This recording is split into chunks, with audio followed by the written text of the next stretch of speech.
Assalamualaikum warahmatullahi wabarakatuh. Perkenalkan, nama saya Nanda Hermisa dengan NIM 1337431119080 dari Prodi D3 Gizi Poltekkes Kemenkes Semarang. Di sini saya akan menjelaskan bagaimana proses dari pengawetan dengan pengasapan. Pengasapan sendiri ini salah satu cara memasak, memberi aroma ataupun proses pengawetan makanan terutama pada daging dan ikan. Prinsip dari teknik pengasapan ini sendiri yaitu proses di mana molekul air dan larut-larut lemak, uap dan partikel lain ini dilepaskan dari kayu yang terbakar dan masuk dalam makanan. Makanan menyerap aroma asap dan sementara asap mengeringkan makanan dan memperbaiki cita rasa. Partikel yang dilepaskan dari kayu yaitu air, aldehid, asam asetat, keton, alkohol, asam forminat, fenol, dan juga karbon dioksida. Fungsi dan tujuan dari pengasapan ini adalah sebagai desinfektan, didukung oleh suhunya yang panas. Kemudian fungsi dari teknik pengasapan ini yaitu sebagai pemberi flavor atau warna. Dan yang terakhir adalah sebagai pengawet atau mencegah ketenikan. Tujuan dari teknik pengasapan ini yaitu untuk mengawetkan atau memperpanjang masa simpan dari produk ikan maupun daging, lalu memperoleh cita rasa dan kenampakan yang khas, dan yang terakhir adalah meningkatkan nilai ekonomi produk yang diasap. Kemudian penyimpanan produk asap ini digantung dalam ruang pengasapan, kemudian diasapi secara terus-menerus. Namun penyimpanan produk asap yang terbaik adalah dengan metode pendinginan karena kecenderungan produk menjadi terlalu kering. Selanjutnya yaitu proses pengasapan. Dalam proses teknik pengasapan, pada prinsipnya terdapat berbagai macam proses yang harus dilewati. Yang pertama yaitu perlakuan pendahuluan. Perlakuan pendahuluan ini adalah daging yang akan diasapi ini terlebih dahulu disortir menurut jenis, ukuran, dan mutu kesegarannya. Selanjutnya harus dibersihkan dari kotoran yang dapat mencemari produk dengan cara dicuci dengan air bersih dan disiangi, atau dikeluarkan isi perutnya dan insangnya. Itu jika ingin menggunakan bahan ikan. Nah, persyaratan bahan baku ini sebaiknya sudah sesuai dengan SNI. Yang berikutnya adalah penggaraman. Daging yang sudah bersih atau sudah mengalami perlakuan pendahuluan atau sudah dicuci dan disaingi ini dilakukan proses penggaraman. Penggaraman ini dapat dilakukan baik dengan cara penggaraman kering atau dry salting maupun penggaraman dengan larutan garam.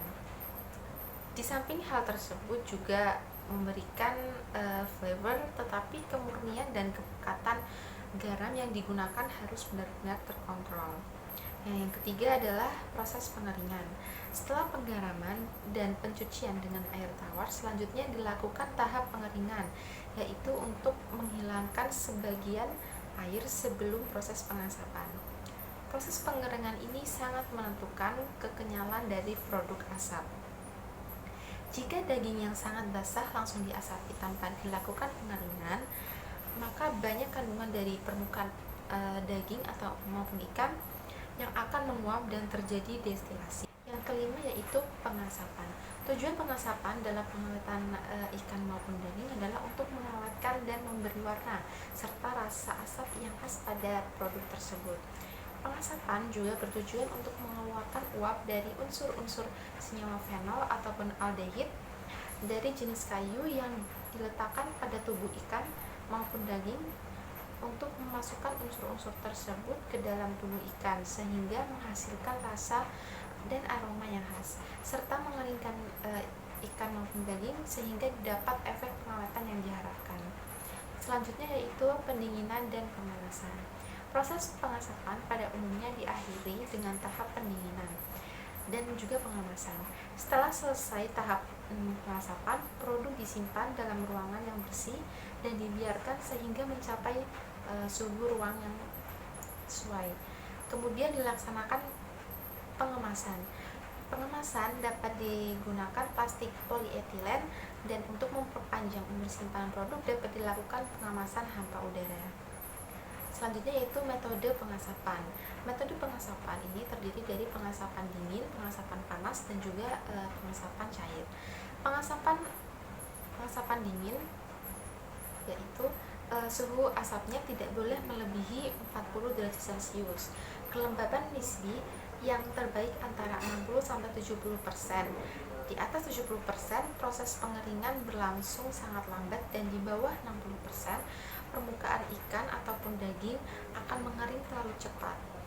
Kadar air ikan asap yang dihasilkan juga dengan pengasapan dingin ini relatif rendah, sehingga pengasapan terutama diterapkan untuk tujuan perawatan ikan maupun daging supaya asapnya lebih awet daripada yang dihasilkan dengan cara pengasapan panas. Selanjutnya yaitu pengasapan panas.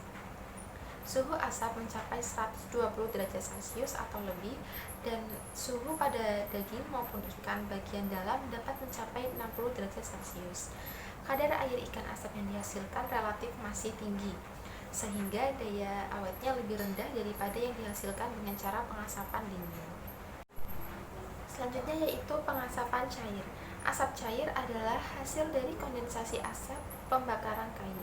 Komponen yang terkandung dalam proses pembakaran itu antara lain terdiri dari selulosa, hemiselulosa, dan juga lignin yang mengalami pirolisa, yaitu dekomposisi bahan kimia, bahan organik melalui proses pemanasan tanpa atau sedikit oksigen atau reagen lainnya, di mana material mentah akan mengalami pemecahan struktur kimia menjadi fase gas, sehingga menghasilkan asap dengan komposisi yang sangat kompleks. Selanjutnya saya akan membahas tentang teknik tradisional dan modern pada proses pengasapan.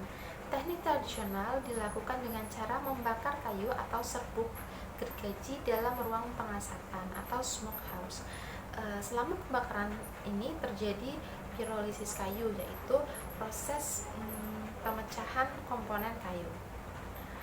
Ukuran gubuk pengasapan yang bisa dilakukan yaitu 10 kali 5 meter. Nah, pada teknik tradisional ini digunakan juga drum pengasapan, yaitu menggunakan drum bekas tetapi bersih dan dilengkapi dengan cantelan ikan. Di atas drum ini diberi tutup, fungsinya yaitu sebagai pengatur ketebalan asap, yaitu di bagian bawah tungku. Kapasitas drum ini terbatas sehingga tidak efisien dalam pengasapan ikan yang jumlahnya besar. Selanjutnya yaitu digunakannya rumah pengasapan. Konstruksi alat terdiri dari 3 bagian susunan terpisah, yaitu ruang pengasapan, tumpukan rak, dan tutupnya. Tempat perapiannya digunakan drum diletakkan dalam ruang pengasapan, dilengkapi lubang menghadap ke atas untuk keluarnya panas dan asapnya. Nah, kelemahan pengasapan tradisional ini yaitu waktu persiapannya lama, tidak terkontrol kualitasnya, cemaran bau asap lebih kuat, resiko kebakaran bisa dapat terjadi, waktu optimum dan suhu pengasapan tidak dapat dipertahankan, menghasilkan senyawa karsinogen seperti fenol, nitrosamin, dan juga benzopiren. Selanjutnya yaitu teknik modern. Pengasapan modern dilakukan dengan fase gas atau asap cair. Teknik modern ini diperlukannya alat yang canggih. Nah, prinsip kerja alat ini dimulai dari kompor gas sebagai pembakaran bahan dan LPG sebagai bahan bakarnya. Yang pertama-tama, bahan di dalam tungku dipanaskan sehingga memperoleh asap dan didinginkan melalui saluran pipa sehingga menjadi cair. Pembakaran bahan pada suhu tinggi, yakni antara 200 derajat Celcius sampai 400 derajat Celcius pada tungku yang bertekanan. Dengan proses ini akan dihasilkan arang serta asap. Kemudian asap ini dialirkan dan didinginkan sehingga mengembun menjadi cairan. Cairan ini yang kemudian dikenal dengan liquid smoke atau asap cair. Untuk memperoleh hasil yang lebih baik, biasanya cairan ini disuling atau destilasi. didistilasi ulang untuk memisahkan komponen berat dan komponen ringan dengan memanfaatkan perbedaan titik didih masing-masing komponen. Keuntungan penggunaan asap cair ini yaitu flavor yang dihasilkan seragam dengan konsentrasi tinggi dibanding tradisional. Yang kedua yaitu lebih intensif dan dari segi pemberian flavornya. Yang ketiga adalah kontrol hilangnya flavor lebih mudah dan dapat diaplikasikan pada berbagai jenis bahan pangan. Selanjutnya itu dapat digunakan oleh konsumen pada level komersial, lebih hemat dan dalam pemakaian kayu sebagai sumber asapnya. Polusi lingkungan juga dapat diperkecil dengan menggunakan teknik modern ini, dan juga dapat diaplikasikan ke dalam berbagai cara penyemprotan, pencelupan, atau dicampur langsung ke dalam bahan makanan. Kandungan asap cair ini tidak menunjukkan senyawa karsinogenik hidrokarbon aromatik karena telah mengalami pemurnian sebelumnya. Sekian video dari saya mengenai teknik pengasapan. Semoga dapat bermanfaat bagi semua. Kurang lebihnya mohon maaf. Wabillahi taufiq wal hidayah. Wassalamualaikum warahmatullahi wabarakatuh.